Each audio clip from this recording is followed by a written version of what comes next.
Everybody here? Okay, we've got Blade Tidwell, the second-round pick in the 2022 draft out of the University of Tennessee.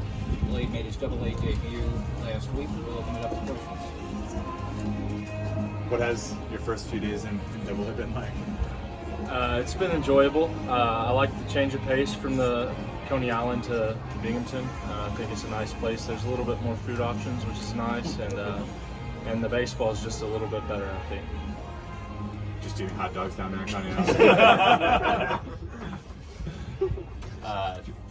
Overall, bigger picture this year, first full season of pro ball, what has that been like? It's been awesome. I think at the start of the year I went through some struggles and a little bit of growth pains, but I think as the years progressed I've gotten a little bit better, and overall my development's gotten a lot better, and I'm pretty pleased with it so far. What area have you made the most growth? Where are you most satisfied from April to now? I would just say my overall maturity and my approach to the game, and also like stuff-wise, I've gotten a little bit better as far as like metrically and analytically. How's your stuff compared now to college there? I would say I've made some adjustments. I have a different slider, a different curveball, and a different changeup. I'm rolling with the same fastball though. What's different about those pitches? I think I have more sweep on my slider right now than I did in college, with a little more vert, which is more lateral movement instead of vertical. And then my curveball is more of a slurve. And then my changeup's just completely different. I wouldn't even be able to explain it. Can you try? That makes it more interesting. I literally, I don't know. It's just super weird. No one, I don't know. It's, the shape's kind of like this. It's kind of like a splitter almost, but it still spins like a changeup. Huh. Were all three of those pitches, were those all grip changes or something else you did? Grip changes. So where did you pick up the new grips from? My pitching coach in Brooklyn, Tavo, was the changeup. Kyle Driscoll last year, right when I got to St. Lucie, was the slider, and then the curveball is kind of my thing. Is that something that the Mets approach you about because they think the pitches aren't quite working the way they want, or what prompts you to make changes to those pitches? Whenever I dig into it and I can see I get a little bit better at something here or there, I usually try to do it. They don't really change unless you want to change, which I like about this organization. They kind of let you do your own thing. At what point did you start to get more comfortable with those different pitches this season?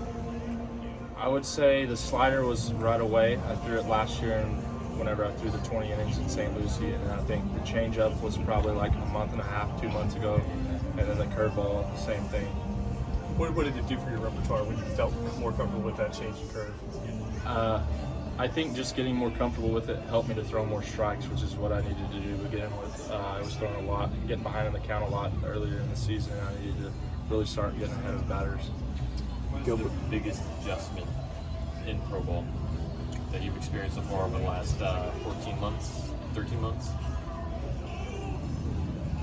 I would say you do a lot more sitting around in pro ball. Whereas college is you're kind of up and at it the whole time you're here, and I would say it's probably more exhausting in college, but the overall season's longer here, which you can start to feel like right now. Yeah. So you sit around, and why is it just sitting around?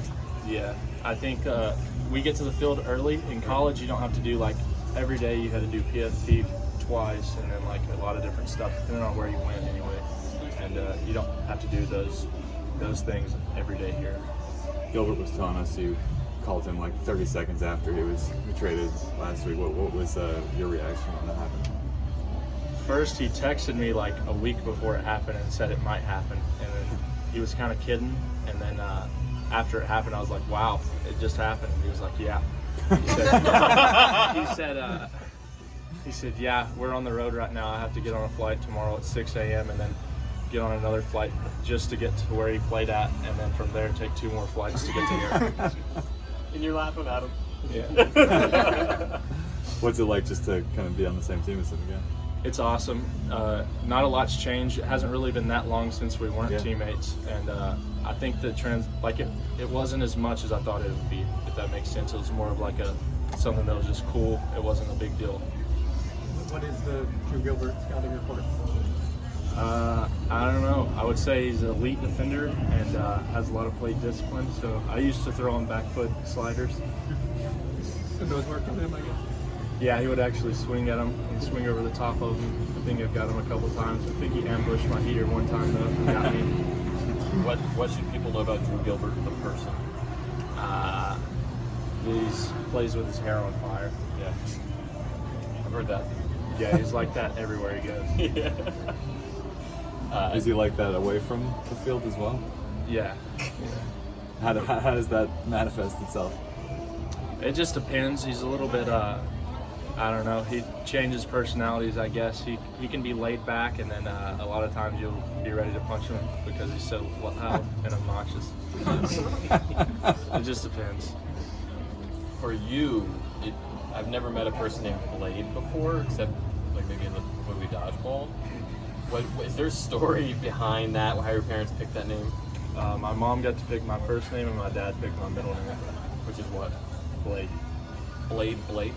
Blade is my middle name. Oh, I'm sorry. Jansen's my first name. Gotcha. So what made you decide to go by Blade? I never knew I was named Jansen probably until I was 5 or 6 years old. That's really funny. So wait. So your mom picked your first name, and your dad your dad picked your first name, No, my dad picked my middle name. and so they started calling you by your middle name. Yeah. So your dad won, basically. Yeah. It's a great name. Where's your fastball velocity been this year? Say 3 to 5, top 8. What is it like just being one of the Mets' top prospects? Like, how do you sort of mentally just handle those expectations? You just don't really think about them because they don't carry quite as much weight as you would think. I think it's more like how you go about your business. You get treated with respect if you go about your business the right way, no matter what prospect status you are. Right? 'Cause there's always guys coming like Tyler Stewart. Came out of nowhere this year. He's been the best pitcher in the minor leagues. What did you learn from your first start at AA? Just obviously just one outing, but what are you trying to improve on, and what do you expect the learning curve to be like at this level? I would say the biggest difference I noticed was just like the overall counts you get in. You need to get ahead of these hitters as opposed to like 1-0 and other places wasn't as big of a deal. But if you've fallen behind 1-0, 2-0 here every at bat, then it's going to be a problem. Are the walks something that you're trying to work on? Yeah, I'm trying to limit them, but I don't think it's necessarily an adjustment. I think just sometimes with all the new pitches and things like that, they're a little bit harder to control because they have better movement. Maybe a good thing. The Mets front office has placed a big emphasis on just developing pitchers, with the new pitching lab. How have you seen just, in your first few months, just what that process has been like? I think you mentioned kind of not as hands-on, kind of letting you do your own thing. What's the biggest thing you've seen from that perspective? If you're asking for help or anything like that, the coaches, they're really good at giving you quick adjustments. Like my slider grip, I was playing catch like the second day I got to Port St. Lucie last year, and Driscoll came up to me and said, try this, and then I literally never threw the other one again. I only threw that one from then on. And I think the group of coaches and coordinators that they have are just very good at what they do, and it's pretty easy for players to develop as long as you are willing to listen. All right. Thank you very much. Thanks, Blake. Thank you.